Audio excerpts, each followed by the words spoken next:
ನಮಸ್ಕಾರ ಸ್ನೇಹಿತರೆ, Vishwavani TV ಸ್ಪೆಷಲ್ನ big boss ಅಪ್ಡೇಟ್ಗೆ ಸ್ವಾಗತ. ನಾನು ಸುಜಯ್ ರಾಜ್. ಸ್ನೇಹಿತರೆ, ಕಳ್ಳಪುಟ್ಟಿ ಸ್ಪಂದನ ಅವರ ಸಂದರ್ಶನವನ್ನು ನಾವು ಮಾಡಿದ್ದೀವಿ. ಈಗಾಗಲೇ ವಿಶ್ವವಾಣಿ ಟಿವಿ ಸ್ಪೆಷಲ್ ಯೂಟ್ಯೂಬ್ ಚಾನಲಲ್ಲಿ ಆ ವಿಡಿಯೋ ಅಪ್ಲೋಡ್ ಆಗಿದೆ. ದಯವಿಟ್ಟು ಸಂದರ್ಶನವನ್ನು ಸಂಪೂರ್ಣವಾಗಿ ನೋಡಿ. ನೀವು ಕೇಳಿದಂತಹ ಕೆಲವೊಂದಷ್ಟು ಪ್ರಶ್ನೆಗಳನ್ನು ನಾನು ಸ್ಪಂದನ ಅವರಿಗೆ ಕೇಳುವಂತಹ ಪ್ರಯತ್ನ ಮಾಡಿದ್ದೀನಿ. ಅದಕ್ಕೆ ಅವರು ಉತ್ತರ ಕೂಡ ಕೊಟ್ಟಿದ್ದಾರೆ.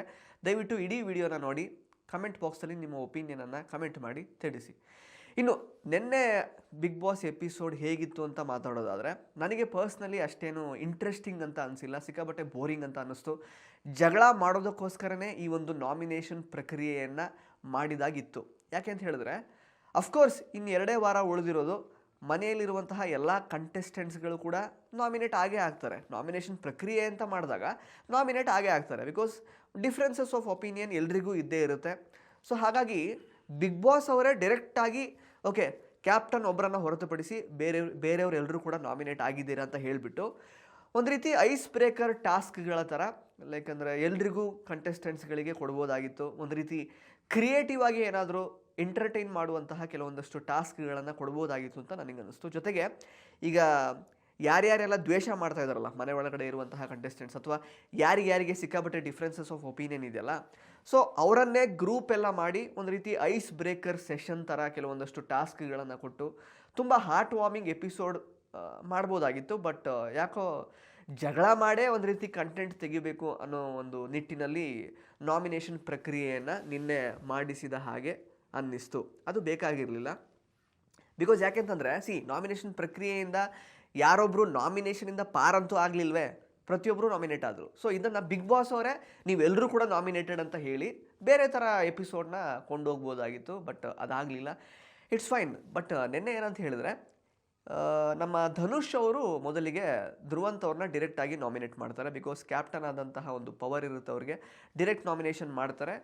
Only for the reason that he is like very ಒಂಥರ ಮ್ಯಾನ್ಯುಪುಲೇಟಿವ್. ಪ್ಲಸ್ ರಘು ಅವರ ಅಡುಗೆ ವಿಚಾರಕ್ಕೆ ಸಂಬಂಧಪಟ್ಟ ಹಾಗೆ ಕೆಲವೊಂದಷ್ಟು ಕಮೆಂಟ್ಸ್ನ ಅವ್ರು ಪಾಸ್ ಮಾಡಿರ್ತಾರೆ. ಮತ್ತು ಅವರೇನು ಸಾಧನೆ ಮಾಡಿಲ್ಲ ಅನ್ನೋ ರೀತಿಯೆಲ್ಲ ಹೇಳಿರ್ತಾರೆ. ಮತ್ತು ರಘು ಅವರು ಹೇಳೋದೆಲ್ಲ ಸುಳ್ಳು, ಬರೀ ಡೋಂಗ್ ಅನ್ನೋ ಥರ ಎಲ್ಲ ಮಾತಾಡಿರ್ತಾರೆ. ಸೊ ಆ ಒಂದು ಕಾರಣವನ್ನು ಕೊಟ್ಟು ನಮ್ಮ ಧನುಷ್ ಅವರು ಧ್ರುವಂತ್ ಅವ್ರನ್ನ ನಾಮಿನೇಟ್ ಮಾಡ್ತಾರೆ.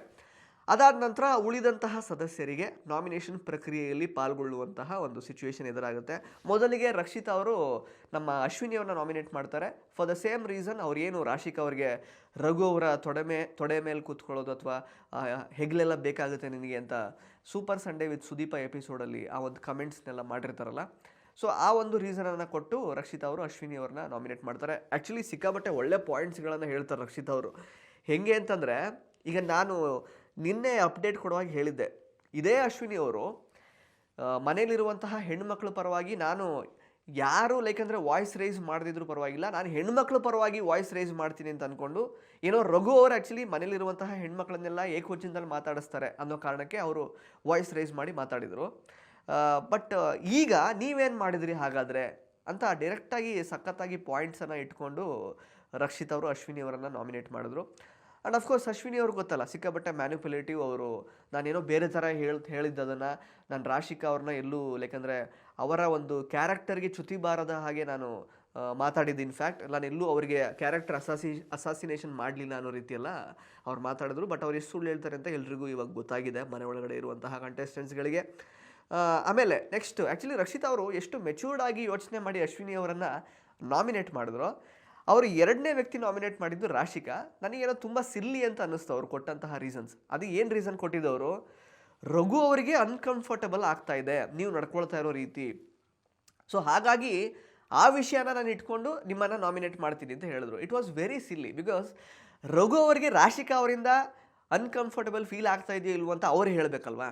ಸೊ ಅವರೇ ಹೇಳ್ದೇನೆ ಇವ್ರು ಆ್ಯಕ್ಚುಲಿ ಯಾಕೆ ರಘು ಅವರ ಮೌತ್ ಪೀಸ್ ಆಗೋಕ್ಕೆ ಹೋದ್ರೋ ಗೊತ್ತಿಲ್ಲ ನನಗೆ. ಇನ್ಫ್ಯಾಕ್ಟ್ ನಮ್ಮ ರಕ್ಷಿತ್ ಅವ್ರು ಹೆಂಗೆ ಅಂತಂದರೆ, ಅವ್ರಿಗೆ ಇಷ್ಟ ಆಗಿರುವಂತಹ ಮಾಳು ಪರವಾಗಿ ಕೂಡ ಅವರೇ ಸ್ಟ್ಯಾಂಡ್ ತಗೊಳ್ತಾ ಇದ್ರು. ಅವರಿಗೆ ಮೌತ್ ಪೀಸ್ ಆಗಿದ್ರು. ಕೆಲವೊಂದು ಸಲ ಗಿಲ್ಲಿ ಅವರಿಗೆ ಮೌತ್ ಪೀಸ್ ಆಗಿ ಕೂಡ ಅವರು ಕೆಲಸ ಮಾಡಿದ್ದಾರೆ ಸೀಕ್ರೆಟ್ ರೂಮಲ್ಲೆಲ್ಲ. ಈಗ ರಘು ಅವರಿಗೆ ಮೌತ್ ಪೀಸ್ ಆಗಿ ರಘು ಅವರ ಪರವಾಗಿ ಏನೋ ಒಂದು ರೀಸನ್ ಕೊಟ್ಟು, ಅಂದರೆ ಫಸ್ಟ್ ಆಫ್ ಆಲ್ ಏನಾಯಿತು ಅಂತಂದರೆ, ನಮ್ಮ ರಕ್ಷಿತಾ ಅವ್ರಿಗೆ ಧ್ರುವಂತ್ ಅವ್ರಿಗೆ ನಾಮಿನೇಟ್ ಮಾಡಬೇಕು ಅಂತ ಇತ್ತು ತಲೆಯಲ್ಲಿ, ಸಿಕ್ಕಾಬಟ್ಟೆ ತಲೆಯಲ್ಲಿ ಕುತ್ಕೊಂಡಿತ್ತು ಅವ್ರಿಗೆ. ಬಟ್ ಯಾವಾಗ ಧ್ರುವಂತ್ ಅವರು ಡೈರೆಕ್ಟಾಗಿ ನಾಮಿನೇಟ್ ಆದರೂ ಆಪ್ಷನ್ ಇರಲಿಲ್ಲ. ಸೊ ಇನ್ನೊಂದು ಆಪ್ಷನ್ ಯಾರಿಗೆ ಕೊಡೋದು? ಈಗಾಗಲೇ ಕಾವ್ಯ ತಮಗೆ ತಾವೇ ಕೆಡ್ಡ ತೋಡ್ಕೊಂಡಿದ್ದಾರೆ. ತಮ್ಮ ತಮ್ಮ ಮತ್ತು ಅಮ್ಮನ ಜೊತೆಗೆ ಹೊರಗಡೆ ವಿಷಯಗಳನ್ನು ಮಾತಾಡಿ. ಸೊ ಆ ವಿಷಯನ ಎತ್ಕೊಂಡು ಯಾರಾದರೂ ಕಾವ್ಯನ ನಾಮಿನೇಟ್ ಮಾಡ್ತಾರೆ, ನಾನು ಮಾಡಬೇಕು ಅಂತಿಲ್ಲ ಅಂತ ಅಂದ್ಕೊಂಡ್ರೇನೋ ಏನೋ ಗೊತ್ತಿಲ್ಲ. ಸೊ ರಾಶಿಕಾ ಅವ್ರಿಗೆ ಸುಮ್ಮನೆ ಏನೋ ಒಂದು ಸಿಲ್ಲಿ ರೀಸನ್ ಕೊಡಬೇಕಲ್ಲ ಅಂತ ಅಂದ್ಕೊಂಡು ಕೊಟ್ಟಂಗಿತ್ತು ಅದು.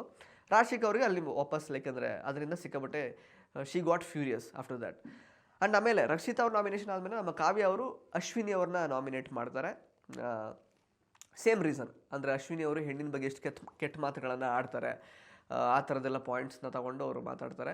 ಮತ್ತು ಏಕವಚನದಲ್ಲಿ ಸಿಕ್ಕಾಬಟ್ಟೆ ಅವಾಗ ಜಗಳ ಎಲ್ಲ ಆಗುತ್ತೆ ಅಶ್ವಿನಿ ಮತ್ತು ಕಾವ್ಯ ಅವರ ನಡುವೆ, which is like very normalise ಆಗಿಬಿಟ್ಟಿದೆ ಇವಾಗ. ಅಶ್ವಿನಿ ಅವ್ರ ಜೊತೆಗೆ ಏಕವಚನದಲ್ಲಿ ಯಾರಾದರೂ ಜಗಳ ಮಾಡ್ತಾರೆ ಮನೇಲಿ ಅಂತಂದರೆ ಅದು ತುಂಬ ನಾರ್ಮಲೈಸ್ ಆಗಿದೆ, ಅದು ತುಂಬ ಜೋಕ್ ಆಗಿ ಕಾಣಿಸುತ್ತೆ ಕಿಚ್ಚ ಸುದೀಪ್ ಸರ್ ಹೇಳಿದಾಗೆ.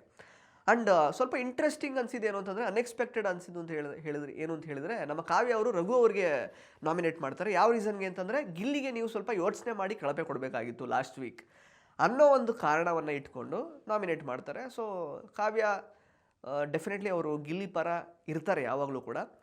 ಸೊ ರಘು ಅವರು ಸುಮ್ಮನೆ ಯೋಚನೆ ಮಾಡದೆ ಗಿಲ್ಲಿ ಅವರಿಗೆ ಕಳಪೆ ಕೊಟ್ಟಿದ್ದಕ್ಕೆ ಅವರನ್ನು ನಾಮಿನೇಟ್ ಮಾಡ್ತಾರೆ. ಅದಾದಮೇಲೆ ರಾಶಿಕಾ ಅವರು ಆ್ಯಸ್ ಯೂಶುವಲ್ ಅವರಿಗೆ ರಕ್ಷಿತಾ ಅವರು ಕೊಟ್ಟಂತಹ ಸಿಲ್ಲಿ ರೀಸನ್ನಿಂದ ಅವರಿಗೆ ಸಿಕ್ಕಾಬಟ್ಟೆ ಕೋಪ ಬಂದಿತ್ತು. ಅವರು ರಕ್ಷಿತಾ ಅವರ ಹೆಸರನ್ನೇ ತಗೊಳ್ತಾರೆ ಫಸ್ಟಿಗೆ. ಮತ್ತು ಅಲ್ಲಿ ಫ್ಯಾಮಿಲಿ ವಿಷಯ ಎಲ್ಲ ಬರುತ್ತೆ. ಅಂದರೆ ಅವ್ರು ಹೇಳೋಕೆ ಹೋಗ್ತಾರೆ ರಾಶಿಕಾ ಅವರು, ರಕ್ಷಿತಾ ಎಷ್ಟು ಮ್ಯಾನ್ಯುಪ್ಯುಲೇಟಿವ್ ಫಸ್ಟಿಂದ ಅನ್ನೋದು ಎಲ್ರಿಗೂ ಗೊತ್ತು, ಹೊರಗಡೆನೂ ಗೊತ್ತು, ನಮ್ಮ ಮನೆಯವ್ರಿಗೂ ಗೊತ್ತು ಅಂತೆಲ್ಲ ಹೇಳಿದಾಗ ರಕ್ಷಿತಾ ಅವರು, ಹಾಗಾದರೆ ನೀವು ನಿಮ್ಮ ಫ್ಯಾಮಿಲಿಯವರೆಲ್ಲ ಬಂದು ನನ್ನ ಬಗ್ಗೆ ಹೇಳಿದಾರಾ, ಸೊ ನಿಮ್ಮ ತಂದೆ ತಾಯಿ ಹೇಳಿರೋದನ್ನು ಕೇಳಿಕೊಂಡು ನೀವು ಹಾಗಾದರೆ ಆಟ ಆಡ್ತಿದ್ದೀರಾ, ಸೊ ರೂಲ್ಸ್ ಬ್ರೇಕ್ ಮಾಡಿದಾರಾ ನಿಮ್ಮ ತಂದೆ ತಾಯಿ ಅಂತೆಲ್ಲ ಹೇಳುವಾಗ ರಾಶಿಕಾ ಅವ್ರಿಗೆ ಸಿಕ್ಕಾಬಟ್ಟೆ ಕೋಪ ಬರುತ್ತೆ. ಕೋಪ ಬಂದು ಅವ್ರು ಆ್ಯಕ್ಚುಲಿ ಸ್ವಲ್ಪ ತಳ್ಳುತ್ತಾರೆ, ರಕ್ಷಿತಂಗೆ ತಳ್ಳೋದು ಎಲ್ಲ ಮಾಡ್ತಾರೆ. ಅಷ್ಟೊತ್ತಿಗೆ ಗಂಡಸರೆಲ್ಲ ಬಂದು ತಡೀತಾರೆ, ಮ್ಯಾನ್ ಹ್ಯಾಂಡ್ಲಿಂಗ್ ಮಾಡ್ತಿದ್ದಾರೆ ಅಂತ ರಕ್ಷಿತಾ ಅವ್ರು ಹೇಳ್ತಾರೆ. ಸ್ವಲ್ಪ ಜಗಳ ಎಲ್ಲ ಆಗುತ್ತಲ್ಲಿ. ಅದಾದಮೇಲೆ ರಾಶಿಕಾ ಅವರು ಅಶ್ವಿನಿ ಅವ್ರನ್ನ ಫಾರ್ ಆಬ್ವಿಯಸ್ ರೀಸನ್ಸ್, ರಘು ತೊಡೆ ಮೇಲೆ ಮಲ್ಕೊಳ್ಳೋಕ್ಕೆ ಅವ್ರು ತೊಡೆಯಬೇಕು, ಹೆಗಲು ಬೇಕು ಅಂತೆಲ್ಲ ಹೇಳಿರ್ತಾರಲ್ಲ, ಅದೇ ರೀಸನನ್ನು ಕೊಟ್ಟು ಅವರು ಅಶ್ವಿನಿ ಅವ್ರನ್ನ ನಾಮಿನೇಟ್ ಮಾಡ್ತಾರೆ. ಅದಾದಮೇಲೆ ರಘು ಅವರ ಟರ್ನ್ ಬರುತ್ತೆ. ರಘು ಅವರು ಅಶ್ವಿನಿ ಅವ್ರನ್ನ ನಾಮಿನೇಟ್ ಮಾಡ್ತಾರೆ ಫಾರ್ ದ ಸೇಮ್ ರೀಸನ್, ಅಂದರೆ ರಾಶಿಕಾ ಅವ್ರ ರೀಸನ್. ಆ್ಯಂಡ್ ಅಗೇನ್ ಅಲ್ಲಿ ಪಾಪ ರಘು ಅವ್ರದ್ದು ತೇಜೋವಧೆ ಆಗ್ತಾ ಇದೆ ಹಂಗೆ ನೋಡೋಕೆ ಹೋದರೆ. ಅಂದರೆ ರಘುಗೇನೋ ಹುಡುಗಿಯರ ಮೇಲೆ ಇಂಟ್ರೆಸ್ಟ್ ಇದೆ, ಅವ್ರು ಬೇಕು ಅಂತಲೇ ಅವರೆಲ್ಲ ಯಾಕಂದರೆ ಅಷ್ಟು ಕ್ಲೋಸ್ ಆಗಿ ಅವರೆಲ್ಲ ಮೈ ಮೇಲೆ ಬೀಳ್ಸ್ಕೊಳ್ಳೋ ಥರ ಮಾಡ್ತಾರೆ ಅನ್ನೋ ಥರ ಎಲ್ಲ ಆ್ಯಕ್ಚುಲಿ ಅಶ್ವಿನಿ ಅವ್ರು ಮಾತಾಡಿರ್ತಾರೆ.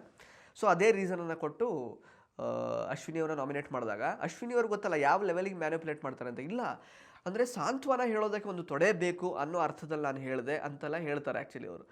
ಏನು ಸಾಂತ್ವನ ಹೇಳೋದಕ್ಕೆ ರಘು ಅವರು ತೊಡೆಯಬೇಕು ಅಂತ ಅವರು ಹೇಳಿದ್ದ ಸೂಪರ್ ಸಂಡೇ ವಿತ್ ಸುದೀಪ ಎಪಿಸೋಡಲ್ಲಿ ಹಂಗೆ ಹೇಳಿದ್ದಲ್ಲ ಅವರು, ಬಟ್ ಅವ್ರು ಬೇರೆ ಥರ ಹೇಳಿದ್ದು ಅದು ಎಲ್ರಿಗೂ ಗೊತ್ತಾಗಿದೆ.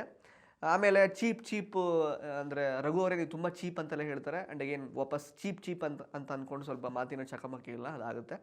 ಅದಾದಮೇಲೆ ರಘು ಅವರು ಎರಡನೇ ಕಂಟೆಸ್ಟೆಂಟ್ ಆಗಿ ಕಾವ್ಯ ಅವರನ್ನು ನಾಮಿನೇಟ್ ಮಾಡ್ತಾರೆ ಫಾರ್ ಆ ಫ್ಯಾಮಿಲಿ ಟಿ ರೀಸನ್ ಇಟ್ಕೊಂಡು ನಾಮಿನೇಟ್ ಮಾಡ್ತಾರೆ. ಅಂದರೆ ಕಾವ್ಯ ತುಂಬ ಇಂಡಿವಿಜುವಲಾಗಿ ಆಟ ಆಡ್ತಾ ಇದ್ದಾರೆ, ಗಿಲ್ಲಿ ಮೇಲೆ ಡಿಪೆಂಡ್ ಆಗಿಲ್ಲ. ವಾಟ್ ಎವರ್ ಗಿಲ್ಲಿ ಕಾವ್ಯ ಅಂತ ಬರ್ತಾಯಿದ್ರು ಕೂಡ ಈ ಹುಡುಗಿ ತುಂಬ ಇಂಡಿಪೆಂಡೆಂಟ್ ಆಗಿ ಇಂಡಿವಿಜುವಲಾಗಿ ಆಡ್ತಾ ಇದ್ದಾರೆ ಅಂತ ಅಂದ್ಕೊಂಡಿದ್ದೆ. ಬಟ್ ನೀವು ಆ ಫ್ಯಾಮಿಲಿ ಟಿ ನೋಡಿದಾಗ ನನಗೆ ತುಂಬ ಸರ್ಪ್ರೈಸ್ ಆಯಿತು, ಅದು ಯಾಕೋ ನಂಗೆ ಸರಿ ಅಂತ ಅನಿಸಿಲ್ಲ ಅಂತ ಅಂದ್ಕೊಂಡು it was a valid reason actually. ಅದನ್ನು ಇಟ್ಕೊಂಡು ಕಾವ್ಯವನ್ನು ನಾಮಿನೇಟ್ ಮಾಡ್ತಾರೆ. ಅದಾದಮೇಲೆ ಗಿಲ್ಲಿ ಅವರ ಟರ್ನ್ ಬರುತ್ತೆ. ಗಿಲ್ಲಿ ಅವರು ನಮ್ಮ ಅಶ್ವಿನಿ ಅವರನ್ನು ನಾಮಿನೇಟ್ ಮಾಡ್ತಾರೆ. ರೀಸನ್ ಕೊಡೋದವರು ಆ ಕಿಚನ್ ವಿ ಟಿ ತೋರಿಸಿದ್ದಾರೆ. ಈಗ ಮನೆಯವ್ರಿಗೆಲ್ಲರಿಗೂ ಗೊತ್ತಾಗಿದೆ ಅಲ್ಲಿ ಯಾರು ಫಸ್ಟ್ ವಾಯ್ಸ್ ರೈಸ್ ಮಾಡ್ಕೊಂಡು ಮಾತಾಡಿದ್ದು ಅಂತ. ಬಟ್ ಆ ವಿ ಟಿ ನೋಡಿದ ಮೇಲೂ ಅವರು ಸಾಧಿಸ್ತಾ ಇದ್ರು ಆ್ಯಕ್ಚುಲಿ ಅಶ್ವಿನಿ ಅವರು, ಇಲ್ಲ ನನ್ನ ತಪ್ಪೇ ಇಲ್ಲ, ಇಲ್ಲಿ ಗಿಲ್ಲಿನೇ ಆ್ಯಕ್ಚುಲಿ ನನ್ನ ಮೇಲೆ ಏಕವಚನ ಮಾತಾಡಿಕೊಂಡು ತುಂಬ ಫಸ್ಟೇ ಬರಬೇಕಾದ್ರೇ ವಾಯ್ಸ್ ರೈಸ್ ಮಾಡ್ಕೊಂಡು ಬಂದ ಅಂತೆಲ್ಲ. ಸೊ ಆ ಒಂದು ರೀಸನ್ ಕೊಡ್ತಾರೆ. ಮತ್ತು ವೀಕ್ ಮೈಂಡೆಡ್ ಕಂಟೆಸ್ಟೆಂಟ್ ಅಂತ ಹೇಳ್ತಾರೆ, ಮತ್ತು ಸಿಕ್ಕಾಬಟ್ಟೆ ಮ್ಯಾನಿಪುಲೇಟಿವ್ ಅಂತ ಹೇಳ್ತಾರೆ. ಗಿಲ್ಲಿ ಅವರು ಆ್ಯಕ್ಚುಲಿ ಕರೆಕ್ಟಾಗಿ ಒಂದು 2 ಪಾಯಿಂಟ್ ಹೇಳ್ತಾರೆ. ನೀವು ತಪ್ಪು ಮಾಡ್ತಿದ್ದೀರಾ ಅಂದರೆ ಆ ತಪ್ಪಿನ ಪರವಾಗಿ ನಿಂತ್ಕೊಳ್ಳಿ, ಅಥವಾ ನಿಮಗೆ ಸರಿ ಅನಿಸಿದೆ ಅಂತಂದರೆ ಅದು ಸರಿ ಅಂತ ಅಂದ್ಕೊಂಡು ನಿಂತ್ಕೊಳ್ಳಿ.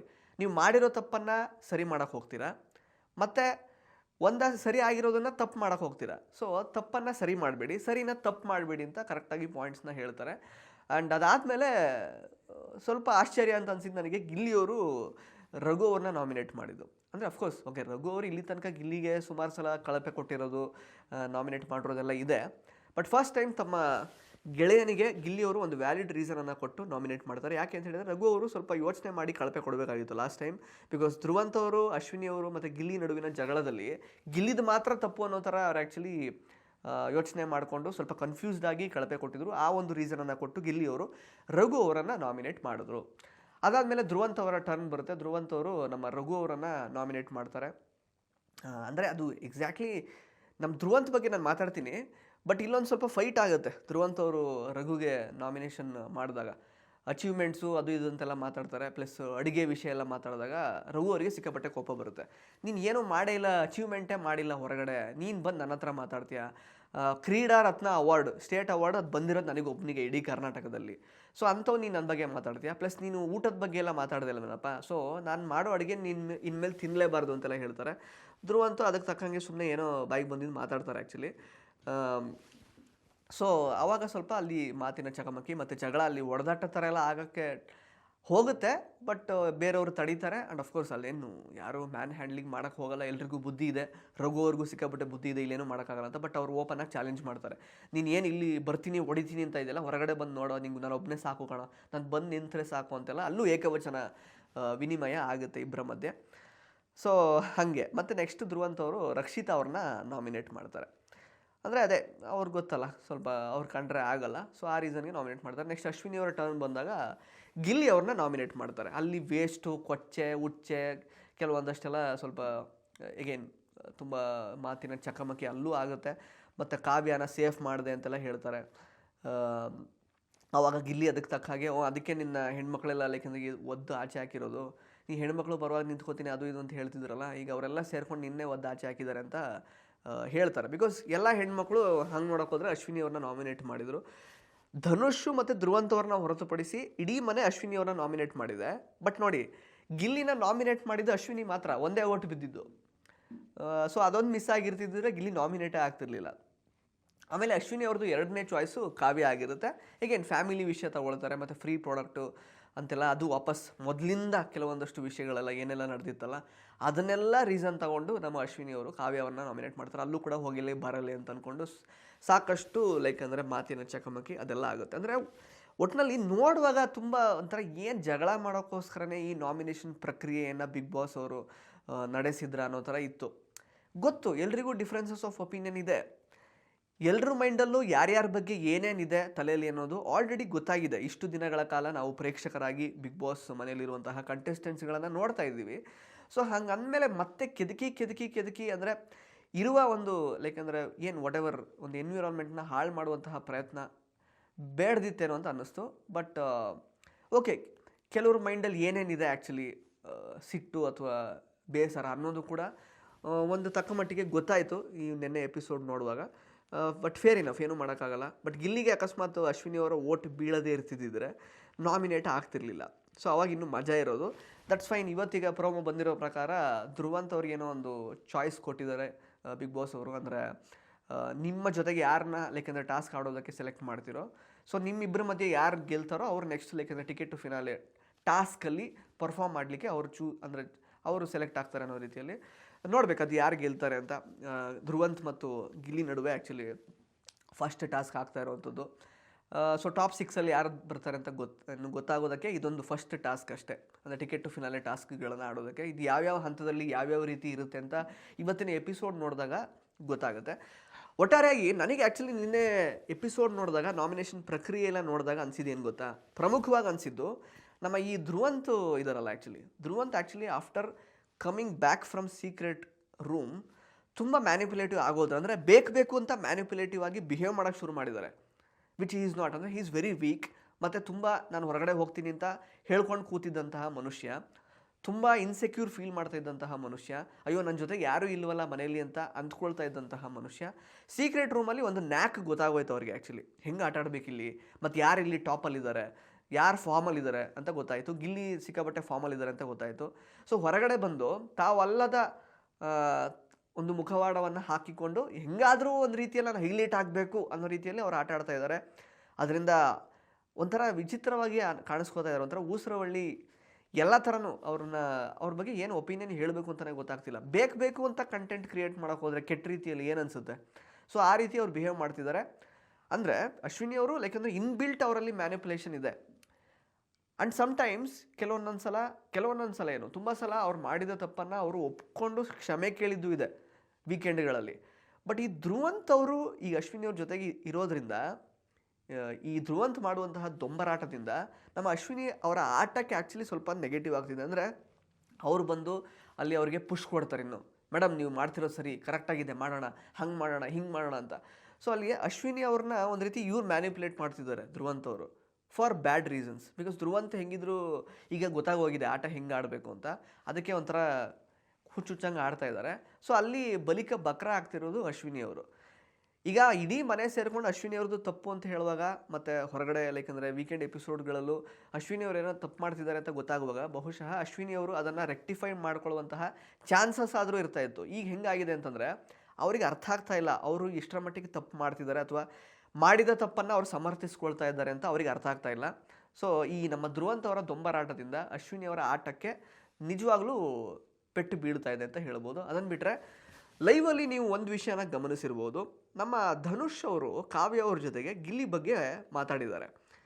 ಫಸ್ಟ್ ಆಫ್ ಆಲ್ ಇಲ್ಲಿ ಕಾವ್ಯ ಅವ್ರ ಬಗ್ಗೆ ನನಗೆ ಕಾವ್ಯ ಅವ್ರ ಮೈಂಡಲ್ಲಿ ಏನು ಓಡ್ತಾ ಇದೆ ಅಂತ ನಾವು ಅರ್ಥ ಮಾಡ್ಕೊಳ್ಬೋದು. ಬಿಕಾಸ್ ಫಸ್ಟ್ ಆಫ್ ಆಲ್ ಅವರು ಕಷ್ಟಪಡ್ಕೊಂಡು ಆಟ ಆಡ್ಕೊಂಡು ಬಂದಿದ್ದರು. ಗಿಲ್ಲಿ ಕಾವ್ಯ ಅಂತ ಕೇಳಿಸ್ಕೊಂಡೇ ತಮ್ಮತನವನ್ನು ತೋರಿಸುವಂತಹ ಒಂದು ಪ್ರಯತ್ನವನ್ನು ಅವ್ರು ಮಾಡ್ಕೊಂಡು ಬಂದಿದ್ದರು ಇಡೀ ಸೀಸನಲ್ಲಿ. ಬಟ್ ಫ್ಯಾಮಿಲಿ ವೀಕಲ್ಲಿ ಅವ್ರು ತಪ್ಪು ಮಾಡಿದರು, ಅಫ್ಕೋರ್ಸ್ ಅವ್ರು ತಪ್ಪು ಮಾಡಿದರು. ಬಟ್ ಈಗ ಅವ್ರ ಮೈಂಡಲ್ಲೂ ಇದನ್ನು ಹೆಂಗೆ ಹ್ಯಾಂಡಲ್ ಮಾಡೋದು ಅನ್ನುವಂತಹ ಸಾಕಷ್ಟು ಕನ್ಫ್ಯೂಷನ್ ಇರುತ್ತೆ.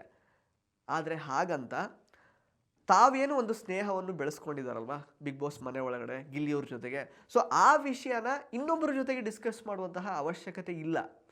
ಈಗ ನಿಮ್ಗೇನೋ ಒಂದು ಅನ್ನಿಸ್ತು ಗಿಲ್ಲಿಯವ್ರು ನೋಡಿದಾಗ, ಓಕೆ ಗಿಲ್ಲಿ ಎಲ್ಲರಲ್ಲೂ ಕಾಲು ಎಳಿತಾನೆ, ಬಿಕಾಸ್ ಹಿಂದಿನ ಶೋಗಳಲ್ಲೂ ಕೂಡ ಅವ್ರು ಕಾಲು ಎಳ್ಕೊಂಡಿರ್ತಾಯಿದ್ರು. ಕಾಲು ಎಳ್ಕೊಂಡಿರೋದಷ್ಟೇ ಬಿಟ್ಟರೆ ನಿಮಗೇನು ಅನ್ಕಂಫರ್ಟಬಲ್ ಫೀಲ್ ಮಾಡಿಸಲ್ಲ ಅನ್ನೋ ವಿಷಯ ಎಲ್ಲ ನಿಮಗೆ ಗೊತ್ತು. ಅದೆಲ್ಲ ನಿಮ್ಮ ಥಾಟ್ ಪ್ರೊಸೆಸ್ ಅಲ್ವಾ. ಸೊ ನಿಮ್ಮ ಮೈಂಡಲ್ಲಿ ಏನು ಅನ್ನಿಸ್ತೋ ಅದನ್ನು ನೀವು ಮಾಡಿದ್ದೀರಾ, ಅದನ್ನು ಜೆನ್ಯೂನ್ ಆಗಿ ನೀವು ಮಾಡಿದ್ದೀರಾ. ಅದರಿಂದ ಕಾವ್ಯ ಗಿಲ್ಲಿ ಕಾವ್ಯ ಗಿಲ್ಲಿಯಿಂದ ಕಾವ್ಯ ಅಂತೆಲ್ಲ ಬಂತು ಸುಮಾರು, ದಟ್ ಈಸ್ ಆಲ್ ಫೈನ್, ಅದು ನಿಮ್ಮ ಕಂಟ್ರೋಲಲ್ಲಿ ಇಲ್ಲ. ಬಟ್ ಒಬ್ಬ ವ್ಯಕ್ತಿ ಬಗ್ಗೆ ನಿಮಗಿದ್ದಂತಹ ಒಂದು ಇನ್ನೇಟ್ ಒಪಿನಿಯನ್ ಏನಿತ್ತೋ ಅದರ ಪ್ರಕಾರ ನೀವು ಆ್ಯಕ್ಚುಲಿ ಅವ್ರ ಜೊತೆಗೆ ಒಂದು ಬಾಂಡನ್ನು ಬಿಲ್ಡ್ ಮಾಡಿಕೊಂಡು ಆಟ ಆಡ್ಕೊಂಡು ಬಂದಿದ್ದೀರಾ. ಅದಕ್ಕೆ ತಕ್ಕ ಹಾಗೆ ಗಿಲ್ಲಿಯವರು ಕೂಡ ನಿಮ್ಮ ಜೊತೆಗೆ ಒಳ್ಳೆ ರೀತಿಯಲ್ಲೇ ಒಬ್ಬ ಒಳ್ಳೆ ಫ್ರೆಂಡ್ ಆಗಿ ನಿಮ್ಮ ಜೊತೆಗೆ ಅವರು ಇಲ್ಲಿ ತನಕ ಆಟ ಆಡ್ಕೊಂಡು ಬಂದಿದ್ದಾರೆ. ಸೊ ಹಂಗಿದ ಮೇಲೆ ಈಗ ಹೊರಗಡೆಯಿಂದ ಏನೋ ಒಂದು ನಡೀತಾ ಇರುವಂತಹ ಘಟನೆಗಳನ್ನು ನೀವು ಗಣನೆಗೆ ತೆಗೆದುಕೊಂಡು ನಿಮ್ಮ ಮತ್ತು ಗಿಲ್ಲಿ ನಡುವಿನ ಬಾಂಡ್ ವಿಷಯದ ಬಗ್ಗೆ ಇನ್ನೊಬ್ಬ ವ್ಯಕ್ತಿ ಜೊತೆಗೆ ಡಿಸ್ಕಸ್ ಮಾಡೋದು ಎಷ್ಟರ ಮಟ್ಟಿಗೆ ಸರಿ. ಆ್ಯಂಡ್ ಅದಕ್ಕೆ ತಕ್ಕ ಹಾಗೆ ಈ ಧನುಷ್ ಬೇರೆ ಇಲ್ಲ ನೀನು ಆ್ಯಕ್ಚುಲಿ ಸ್ಟಾಪ್ ಮಾಡಬೇಕಾಗಿತ್ತು ಯಾವುದೋ ಒಂದು ಟೈಮಲ್ಲಿ ಅಂತ ಹೇಳೋದೇನೋ, ಅದಕ್ಕೆ ಕಾವ್ಯ ಅವರು ಇಲ್ಲ ನಾನು ಇವಾಗ ಸ್ಟಾಪ್ ಮಾಡೋಕ್ಕೆ ಹೋದರೆ ಅದು ಬೇರೆ ಥರ ಕಾಣಿಸ್ತಲ್ವ ಧನು ಅಂತ ಹೇಳೋದೇನೋ. ಕನ್ಫ್ಯೂಷನ್ಸ್ ಆಗ್ತಾಯಿದೆ ಕಾವ್ಯ ಅವ್ರಿಗೆ, ಅದು ನೋಡುವಾಗ ಗೊತ್ತಾಗುತ್ತೆ. ಬಿಕಾಸ್ ಈಗ ಹೆಂಗೆ ಬಿಹೇವ್ ಮಾಡೋಕ್ಕೆ ಹೋದ್ರೂ ಅದು ನೆಗೆಟಿವ್ ಆಗುತ್ತೆ.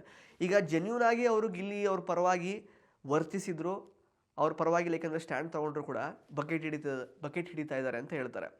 ಇಲ್ಲ ಬೇಡಪ್ಪ ಈಗ ಸುಮ್ಮನೆ ಯಾಕೆ ಗಿಲ್ಲಿಯಿಂದ ನಾನು ಅಂತ ಆಲ್ರೆಡಿ ಬಂದಿದೆ, ಈಗ ಮನೆಯಿಂದ ಬೇರೆ ಈ ಥರದ್ದೆಲ್ಲ ಆಗೋಗಿದೆ, VT ಎಲ್ಲ ತೋರಿಸಿ ಬೇಡ ನಾನು ದೂರ ಇರ್ತೀನಿ ಅಂತ ಪ್ರಯತ್ನ ಮಾಡೋಕ್ಕೆ ಹೋದರೆ ಅದು ನೆಗೆಟಿವ್ ಆಗುತ್ತೆ. ಕನ್ಫ್ಯೂಷನ್ಸ್ ಡೆಫಿನೆಟ್ಲಿ ಇದೆ ಕಾವ್ಯ ಅವ್ರ ಮೈಂಡಲ್ಲಿ, ಇಲ್ಲ ಅಂತಲ್ಲ. But at the same time ನೀವೊಂದು ಜೆನ್ಯೂನ್ ಆಗಿ ಕ್ರಿಯೇಟ್ ಮಾಡ್ಕೊಂಡಿರುವಂತಹ ಬಾಂಡ್ ಬಗ್ಗೆ ನಿಮಗೆ ಕರೆಕ್ಟ್ ಒಂದು ತಲೆ ಒಳಗಡೆ ಪಿಕ್ಚರ್ ಇಲ್ಲ ಅಂತಂದರೆ ಅಥವಾ ಅಂಡರ್ಸ್ಟ್ಯಾಂಡಿಂಗ್ ಇಲ್ಲ ಅಂತಂದರೆ ನಿಮ್ಮ ವ್ಯಕ್ತಿತ್ವ ಸ್ವಲ್ಪ ಸಂಕುಚಿತವಾಗಿ ಕಾಣಿಸೋದಕ್ಕೆ ಶುರುವಾಗುತ್ತೆ ಹೊರಗಡೆ. ಏನಪ್ಪ ಅವ್ರು ಮಾಡ್ಕೊಂಡಿರೋದಲ್ವ, ಜನ ಏನು ಬೇಕಾದರೂ ಹೇಳ್ಕೊಳ್ಳಿ, ನಾನು ಜೆನ್ಯೂನ್ ಆಗಿದ್ದೀನಿ ಅಂತ ನೀವು ಸ್ಟ್ರಾಂಗಾಗಿ ನಿಂತ್ಕೊಂಡ್ರೆ ಇಲ್ಲ ಅಟ್ಲೀಸ್ಟ್ ನಿಮಗೆ ಸಪೋರ್ಟ್ ಮಾಡೋದಕ್ಕೆ ಜನಗಳಾದರೂ ಇರ್ತಾರೆ. ಇಲ್ಲ ಬಿಡಿ ಹೊರಗಡೆಯಿಂದ ಸಾಕಷ್ಟು ಬರ್ತಾಯಿತ್ತು ಪಾಪ, ಮೊದಲಿಂದನೂ ಗಿಲ್ಲಿಯಿಂದ ಕಾವ್ಯ ಅಂತ ಬಂದರೆ ಪಾಪ ಆ ಹುಡುಗಿ ಏನು ಮಾಡ್ತಾರೆ ಅಂತ ನಿಮ್ಮ ಎಫರ್ಟ್ನು ಕೂಡ ಗುರುತಿಸಿ ಇಲ್ಲ ಗಿಲ್ಲಿಯಿಂದ ಕಾವ್ಯ ಅಲ್ಲ, ಅವರಲ್ಲೂ ಒಂದು ಇಂಡಿಪೆಂಡೆಂಟ್ ಐಡೆಂಟಿಟಿ ಇದೆ ಅಂತ ಜನ ಗುರುತಿಸ್ತಾರೆ. ಆದರೆ ನೀವೇನು ಮಾಡ್ತಿದ್ದೀರಾ, ನಿಮ್ಮ ಕನ್ಫ್ಯೂಷನ್ಸ್ಗಳನ್ನು ಹೋಗಿ ಧನುಷ್ ಅವ್ರ ಹತ್ರ ಮಾತಾಡ್ತಿದ್ದೀರಾ. ಆ ಧನುಷ್ ಬೇರೆ ನೀನು ಅವನನ್ನು ಸೈಡ್ಲೈನ್ ಮಾಡಬೇಕಾಗಿತ್ತು, ರೇಗ್ಸಕ್ಕೆ ಬಿಡಬಾರ್ದಾಗಿತ್ತು, ಅಥವಾ ಕೈ ಹಿಡ್ಕೊಂಡು ನಿನ್ನ ಹತ್ರ ಮಾತಾಡೋಕ್ಕೆ ಬಂದಾಗ ನೀನು ಅಲ್ಲೇ ತಡಿಬೇಕಾಗಿತ್ತು, ಸ್ಟಾಪ್ ಮಾಡಬೇಕಾಗಿತ್ತು ಅಂತೆಲ್ಲ ಹೇಳ್ತಿದ್ದಾರೆ. ಧನುಷ್ ಅವರಿಗೆ ಫಸ್ಟ್ ಆಫ್ ಆಲ್ ಇನ್ನೊಬ್ಬರು ಫ್ರೆಂಡ್ಶಿಪ್ನ ಉಸಾಬರಿ ಯಾಕಪ್ಪ, ಅದನ್ನು ಸರಿ ಮಾಡೋದು ಅಥವಾ ಅದ್ರ ಬಗ್ಗೆ ಏನೋ ಒಂದು ಒಪಿನಿಯನ್ ಕೊಡುವಂತಹ ಉಸಾಬರಿ ಯಾಕೆ ಧನುಷಿಗೆ, ಅದು ಅವಶ್ಯಕತೆಯೇ ಇಲ್ಲ. ಹಂಗೀಗ ಧನುಷ್ ಆ್ಯಕ್ಚುಲಿ ಸ್ಪಂದನ ಅವರಿಗೆ ಯಾಕೆಂದರೆ ಒಳ್ಳೆ ಫ್ರೆಂಡ್ ಆಗಿದ್ರಲ್ವ, ನೆಗೆಟಿವ್ ಏನಾದರೂ ಹೇಳ್ತೀರಾ ಅಂತಂದರೆ ಹೇಳೋಕ್ಕೆ ಆಗಲಿಲ್ಲ ಸುದೀಪ್ ಸರ್ ಕೇಳಿದಾಗ ವೀಕೆಂಡ್ ಎಪಿಸೋಡಲ್ಲಿ. ಸೊ ಅದನ್ನು ಈಗ ಬೇರೆಯವ್ರು ಏನಾದರೂ ಬಂದು ಹೇಳೋಕ್ಕೆ ಹೋಗುತ್ತಾ, ನೀನು ಯಾಕೆ ಅಂದರೆ ಸ್ಪಂದನ ಬಗ್ಗೆ ನೆಗೆಟಿವೇ ಹೇಳೋಕ್ಕಾಗಲ್ಲ ಅಂತ ಹೇಳ್ತೀಯಾ ಅಂತೆಲ್ಲ ಬಂದು ಡಿಸ್ಕಸ್ ಮಾಡೋಕ್ಕಾಗುತ್ತಾ, ಇಲ್ಲ ಅಲ್ವಾ. ಧನುಷ್ ಅವ್ರಿಗೆ ಫಸ್ಟ್ ಆಫ್ ಆಲ್ ಬೇರೆಯವ್ರ ಬಾಂಡ್, ಎಸ್ಪೆಷಲಿ ಕಾವ್ಯ ಮತ್ತು ಗಿಲ್ಲಿಯವರ ಬಾಂಡ್ ಬಗ್ಗೆ ಏನೋ ಒಂದು ಅವರ ಮನಸ್ಸಲ್ಲಿರುವಂತಹ ಒಪಿನಿಯನನ್ನು ಹೊರಗೆ ಹಾಕುವಂಥದ್ದು ಅಥವಾ ನೀನು ಈ ರೀತಿ ಮಾಡು ಅಂತೆಲ್ಲ ಹೇಳುವಂತಹ ಅಧಿಕಾರನೇ ಇಲ್ಲ. First of all he is doing A mistake. ಅಂದರೆ ನಮ್ಮ ಗಿಲ್ಲಿಯವರು ಅವ್ರ ಬಗ್ಗೆ ಧನುಷ್ ಅಂದರೆ ಟಾಸ್ಕು, ಮಗುವಿನಂಥ ಮನಸ್ಸು ಅಂತ ಆ ಒಂದು ಹಾಡಲ್ಲೇ ಬರೆದಿದ್ದಾರೆ. ಸೊ ಮಗುವಿನಂಥ ಮನಸ್ಸು ಟಾಸ್ಕ್ ಆಡ್ತಾ ಇದ್ದಾರೆ, ಅದು ಬಿಟ್ಟು ಏನು ಎಂಟರ್ಟೈನ್ ಮಾಡೋದಕ್ಕೆ ಬರದೇ ಇದ್ರು ಕೂಡ ಈಸ್ ಎ ಗುಡ್ ಪರ್ಸನ್ ಅನ್ನುವಂತಹ ಒಂದು ಪಿಕ್ಚರ್ ಇದೆ ನಿಮ್ಮ ಬಗ್ಗೆ. ಅದು ನೀವೇ ಎಲ್ಲೋ ಒಂದು ಕಡೆ ಬೇರೆಯವ್ರದ್ದು ಫ್ರೆಂಡ್ಶಿಪ್ ಬಗ್ಗೆ ನಿಮ್ಮದೊಂದು ಒಪಿನಿಯನ್ ಕೊಡೋದಕ್ಕೆ ಹೋಗಿ, ನೀನು ಹಿಂಗೆ ಮಾಡು ಹಂಗೆ ಮಾಡು ಅಂತ ಹೇಳೋದಕ್ಕೆ ಹೋಗಿ ನಿಮ್ಮ ವ್ಯಕ್ತಿತ್ವವನ್ನು ನೀವೇ ಕೆಳಗೆ ಮಾಡ್ಕೊಳ್ತಿದ್ದೀರಾ ಅಂತ ನನಗನ್ನಿಸ್ತು. ಇನ್ಫ್ಯಾಕ್ಟ್ ಲೈವ್ ನೋಡಿದವ್ರಿಗೆ ಗೊತ್ತಿರುತ್ತೆ ಧನುಷ್ ಅವ್ರು ಯಾವ ರೀತಿ ಕಾವ್ಯಾಗೆ ನೀನು ಗಿಲ್ಲಿನ ದೂರ ಇಡು, ನೀನು ಗಿಲ್ಲಿನ ಆಗಲೇ ಸ್ಟಾಪ್ ಮಾಡಬೇಕಿತ್ತು ಅಂತ ಹೇಳಿದ್ದೆಲ್ಲ ನೀವು ನೋಡಿರ್ತೀರ ಲೈವಲ್ಲಿ. ಸೊ ಇದ್ರ ಬಗ್ಗೆ ನಿಮಗೇನು ಅನಿಸ್ತು ಅಂತ ದಯವಿಟ್ಟು ಕಮೆಂಟ್ ಬಾಕ್ಸಲ್ಲಿ ಕಮೆಂಟ್ ಮಾಡಿ ತಿಳಿಸಿ. ಧನ್ಯವಾದ. ಇಂಟ್ರೆಸ್ಟಿಂಗ್ ಮತ್ತು ಇನ್ಫಾರ್ಮೇಟಿವ್ ವಿಡಿಯೋಗಳನ್ನು ಮಿಸ್ ಮಾಡ್ಕೋಬೇಡಿ, ಈಗಲೇ ಸಬ್ಸ್ಕ್ರೈಬ್ ಮಾಡಿ.